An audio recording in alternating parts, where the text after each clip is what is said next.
I'm Joel Hargis with the Florida Aviation Network, and we're here at Sun and Fun 2024. And it's Friday. It's a beautiful day. It's the 50th anniversary for Sun and Fun.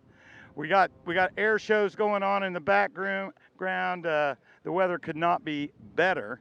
And I am here with Jon Ziegelheim. Is that right? That's correct. And you are the seaplane parking. Tell me what you do. Yes. So we don't have a lake here anymore, so they put up a parking lot. Of course, it's grass, and we only have amphibian airplanes, and this is where we park them now.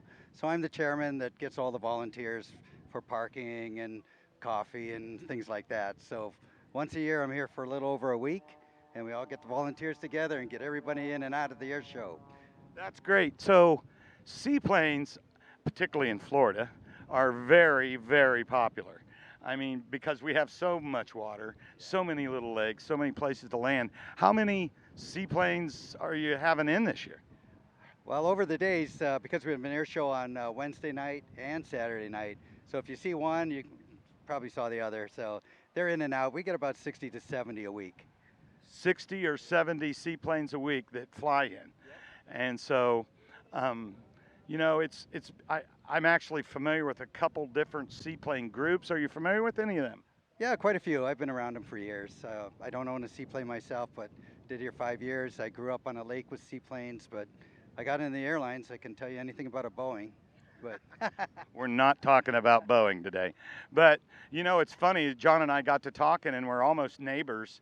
And so there's a small town in Central Florida named Tavares. And Tavares' moniker is Seaplane City, right? right. Seaplane capital of the world. And so I live in Leesburg, which is just west. He lives in Mount Dora, which is just east.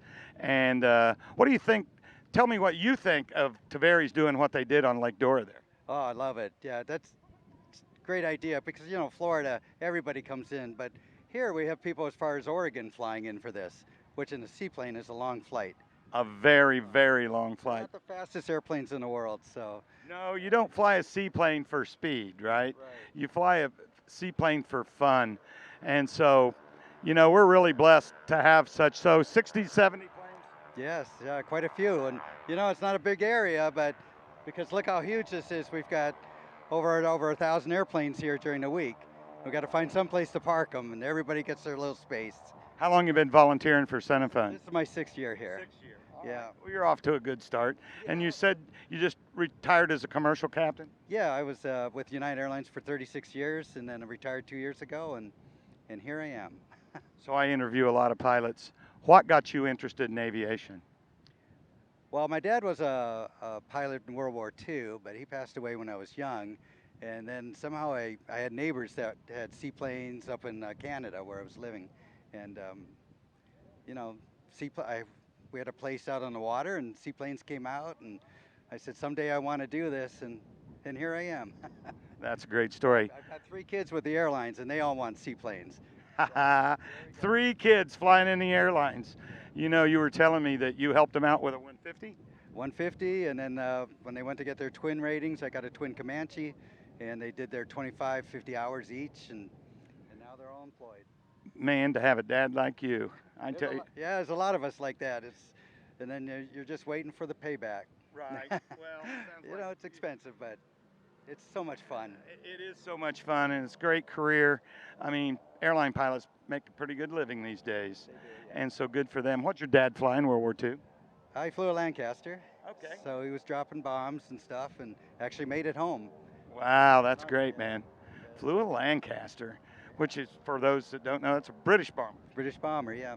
He lived in Cleveland, Ohio, and he wanted to get into the war. So he instructed on Harvard's. Then they sent him to England, and he flew to Lancaster. Then the United States got into it, and he transferred to the United States Air Force.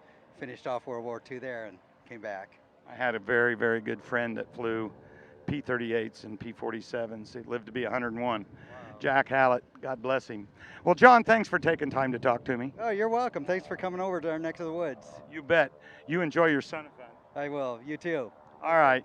You bet. I am Joel Hargis with the Florida Aviation Network here at Sun and Fun 2024. Stay with us. We got more shows coming. Bye.